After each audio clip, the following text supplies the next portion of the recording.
자, 이제 시작하겠습니다, 여러분. 자, 선사시대입니다, 선사시대. 사실 지금 3학년들은 교과서를 다 버려서 교과서가 없어요. 그죠? 근데 아마 책을 한 번씩 봤기 때문에 3학년들은 제가 고민하다가 없어지지 않겠나 싶었고 2학년들은 그 사진들 같은 게 많아요. 그리고 앞으로 갈수록 한국사 능력 검정 시험은 사진이 많이 나옵니다. 수능도 마찬가지고. 그래서 사진으로 우리나라 문화유산이라든가 문화재 유적지들 이런 것들은 많이 봐둘수록 좋습니다. 그래서 이거 딱 보면 아 이게 뭐다. 이거 딱 보면 이게 뭐다. 아 이거는 무슨 왕과 관련된 사진이다. 아 이 사진은 어느 시대 통일신라 뭐 후기의 사진이다. 삼국시대 사진 이런 것들 여러분이 자꾸 봐두면 좋습니다. 그래서 사진을 외우려고 하기보다는 자주 봐둘 것. 제가 그래서 이 안에 사진 다 넣어놨습니다. 시험에 자주 출제되는 사진들을 많이 넣어놨거든요. 짧게 써놨지만 사진들 보면서 자꾸 많이 익히기를 바랍니다. 자, 그래서 쉬는 시간 되면 역사 교과서 보면서 여러분 또 없는 사진들도 한 번씩 찾아보기 바랍니다. 자, 그러면 이제 수업 시작해 볼게요. 보세요. 자, 보세요. 자, 선사시대라고 해놨어요. 선사시대. 역사시대와 선사시대의 차이는 뭘까요? 문자죠, 문자. 그러니까 선이라는 게 앞선다는 뜻이야. 그럼 뭐야? 사라는 건 역사잖아. 그러니까 역사의 앞선 시대. 그럼 역사라는 건 뭔데? 기록했다는 거야. 그러니까 기록했는 거 이전의 시대를 선사시대라 합니다. 물론 요 뒤에 가면 사실 문자가 나옵니다. 요 뒤에 가면. 근데 제가 그냥 묶어놨어요. 구석기, 신석기, 청동기, 철기를 다 묶어놨어요. 자, 한국사 능력 검정 시험으로 본다면 거의 1번, 2번, 3번 또는 1번, 2번, 3번, 4번 정도까지의 문제가 여기서 나옵니다. 항상 첫 타임에서 여기 나옵니다. 수능에서도 1, 2번은 거의 여기서 등장합니다. 자, 그러면 선사시대는 무슨 책 같은 게 별로 안 나오기 때문에 여러분들이 봐둬야 될 거는 그 시대 사람들이 무슨 도구를 썼는가, 그리고 그 사람들은 어디에 살았는가, 그리고 그 시대 사람들은 어떻게 살았는가, 그리고 그 시대 사람들은 주로 농업을 했기 때문에 농사라는 거는 햇빛이 잘 비치고 비가 적절히 잘 와야 잘 되잖아요. 근데 이건 인간이 할 수가 없어요. 그럼 뭐 해야 돼요? 결국은 빌어야 됩니다. 비도 잘 내려주시고 적절하게 햇빛도 주세요. 그러니까 주술 하늘에 비는 겁니다. 하늘에 비는. 그 다음에 이 사람들은 사후 세계가 있다고 믿었습니다. 죽고 난 세계가 있다고. 그러면 그 사람들 죽고 나서 무덤의 방식들이 있겠죠. 어떻게 무덤을 만들 것인가. 그러니까 무덤 같은 것들. 그래서 항상 보면 자 어떤 시대에 어떤 도구를 썼고 또 어떤 시대에 어떤 도구를 썼고 이런 것들을 비교할 수 있어요. 비교할 수 있어야 돼요. 그래서 지금은 보면 전부 도구로 시대를 나눠놨죠. 뭐 조선시대, 고려시대 이런 뜻이 아니라 뭐다? 구석기, 신석기, 석기시대. 그 다음에 청동기, 이것도 도구죠. 그 다음에 철기, 도구죠. 그럼 여러분 주의할 점은 뒷시대는 앞시대 도구를 쓴다 안 쓴다? 씁니다. 지금도 우리 돌 쓰죠? 열 받으면 돌멩이 좀 쓰잖아. 그러니까 지금도 우리 돌 쓴다고. 그러니까 뒷시대는 앞시대 거를 갖고 와서 씁니다. 그러니까 철기시대에 청동 썼습니다. 그런 거 헷갈리면 안 돼. 그런 부분들은. 그 다음에 이 부분도 나중에 잘 알아놔요. 여러 나라의 성장, 우리가 알고 있는 부여, 고구려, 옥조, 동해, 마한, 변한, 진한, 사만 이런 것들. 요건 조금 이따 하고. 그럼 봅시다 이제. 자, 가장 기본적으로는 부석기는 돌을 떼어서 썼다. 뗀석기 시대 부석기는 돌을 떼어서 썼다. 그 다음에 신석기는 돌을 어떻게 했다? 갈아서 썼다.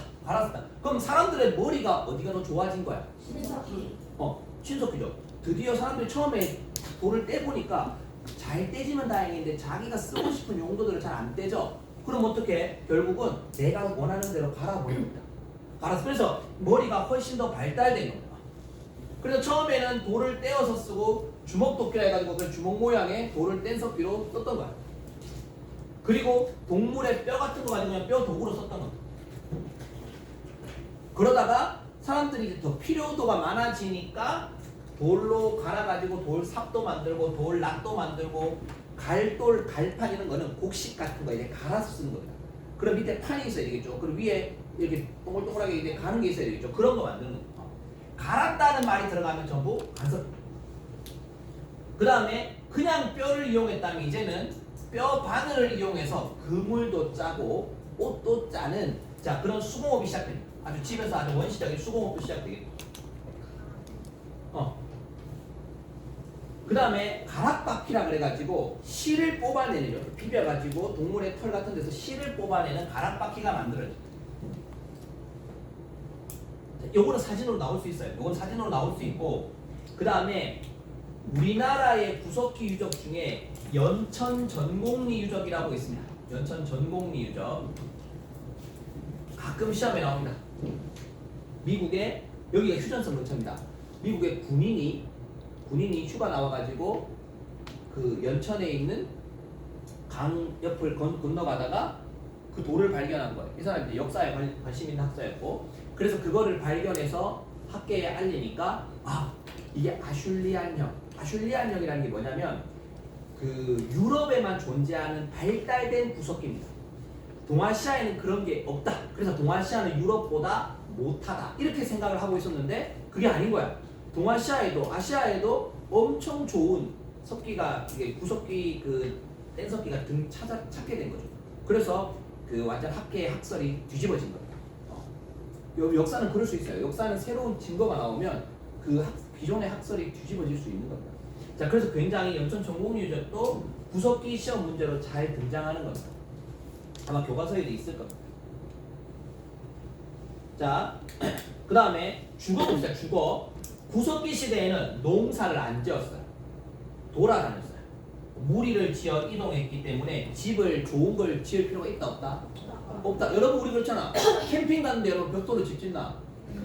그렇진 않잖아요, 그죠? 캠핑 갔는데 텐트 치면 되는 겁니다. 왜? 그 하루 이틀 묵다 갈 거니까. 그러니까 여기 결국은 무리들이 이동하는 거에 따라서 채집, 이제 과일 같은 거 따고 사냥, 수렵 이런 거 할 거기 때문에 집을 그렇게 좋은 거 짓지 않습니다. 동굴에서 또는 바위 그늘, 바위 밑에 이런 데 짓거나 아니면 강가, 물을 구하기 쉬운 강가에 막집이라는 게 말 그대로 대충 지은 집들입니다. 그렇게 살면서 계속 이동했어요. 근데 이때부터는 조금씩 농경 생활을 시작합니다. 농경 생활. 드디어 이제 정착을 하게 되는 거죠. 정착을. 최소한 여러분 농사는 지금도 그렇고 옛날도 그렇고 비료나 이런 건 다 좋아졌겠지만 농사라는 건 기본적으로 봄에 심어서 언제 걷어요? 가을에 걷어요. 최소한 1년 있어요. 거기서. 그러면 1년 동안 살아야 되고 또 해마다 그렇게 하게 되면 결국은 정착 생활을. 이게 가장 큰 차이입니다. 물론 그 유발 하라리는 사피엔스라는 책에서 인류가 농사를 정착 생활하는 게 별로 안 좋다라고 얘기해요.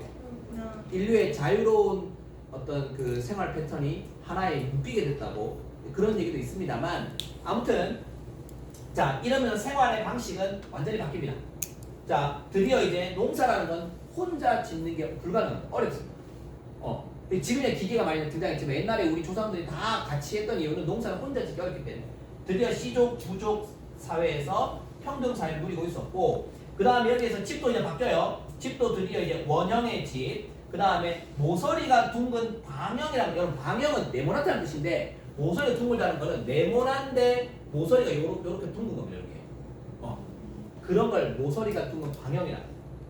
그 다음에 빗살무늬 토기, 신석기를 대표하는 빗살무늬 토기 이렇게 생겨가지고 여기 우리 빗살무늬 같은 게 있어요. 이런 것들이 빗살무늬 토기. 자, 그 다음에 이른 민무늬 토기.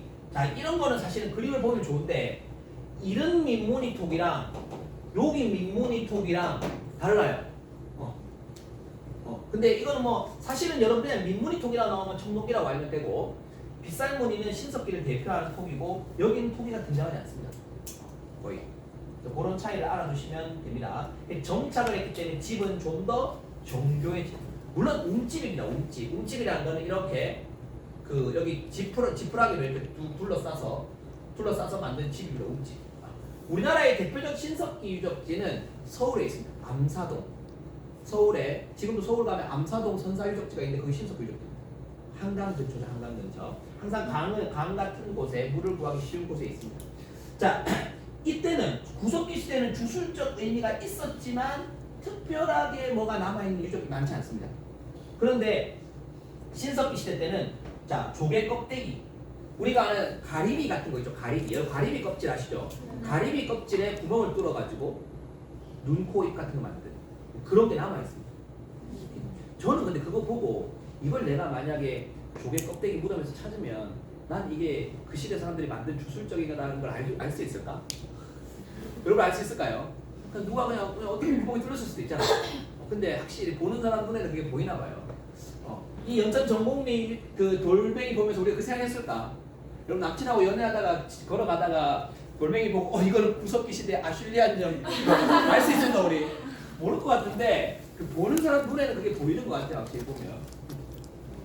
자, 그 다음에 칠해거리 이런 거 이제 목걸이처럼 막 이렇게 치장을 하는 겁니다. 우리 악세사리 같은 거 걸듯이 이런 걸 주로 조개 껍데기로 많이 해요. 조개 껍데기 먹고 나면 이제 버리고 하니까. 우리 부산에도 동삼동이라고 여러분 해양대학교 가본 사람들 있죠? 3학년 그때 갔었죠? 해양대학교 딱 들어가는 그 앞에 동삼동 그 조개 폐촌이라고, 그러니까 폐자가 조개 폐자인데 한자로 그 옛날에 그 살았던 사람들이 조개 껍데기를 이렇게 버린 것이 산처럼 쌓여 있는 그런 데가 있습니다. 그 박물관이 있어요. 동삼동 거기 가면. 자, 그 다음에 자 애니미즘이 뭐예요? 토테미즘, 샤머니즘. 동물이 뭐야? 토템. 동물 토템. 애니미즘은 자연물에 영혼이 있다. 하늘에 와 빌고. 우리 지금도 그런 거 하잖아요. 우리가 정월 대보름 되면 달님한테 막 빌잖아요. 우리 아이 수능 잘 지게 되면 빌잖아요. 근데 여전히 남아있는 샤머니즘, 이게 아주 주술적이고 우리 그 뭐랄까요?